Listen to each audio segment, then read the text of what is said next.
Hi friends, जय जगन्नाथ। केमती अच्छे समस्ते। तो नुआ एक पेज को आपण ढेर सारा स्वागत। तो देखिपे आज एक्चुअली मॉर्निंग रे मत ड्यूटी नहीं ऑफ होची।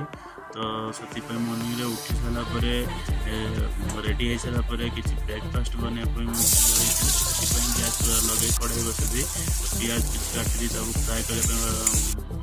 फ्राए कली। तो टमाटो वगैरह पकई टे हल्का मसला पकई पानी गरम कली भर। तो एक्चुअली मैंने मत मैगी बनवार से तो मैगी गुड़ा पकेट को चिरी मैगी गुड़ा पकई किसी समय फुटिया देते सीझा देते किसी समय सीझी सारापर मैगी आम होगा रेडी। तो प्लेट सर्व कर देखिए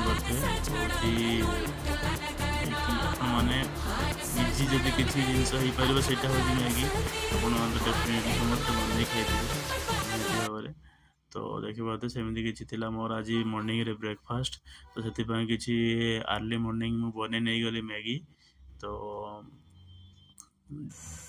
तो मो मैगी आम होगा रेडी जेहेतु गोटे पैकेट से क्वांटिटी कम थी। तो से देखिए मैगी बहुत ही टेस्टी होती। आपण मैंने भी घर ट्राए करेंगे यूनिक स्टाइल में जल्दी इजी रेसिपी। मॉर्निंग जब कहार ड्यूटी अच्छे तो मैगी बहुत शॉर्टकट रेसिपी बहुत जल्दी हम आपण मन घर ट्राए करेंगे। Thank you so much. जय जगन्नाथ। नुआ ब्लॉग आपण मान देखा। Thank you.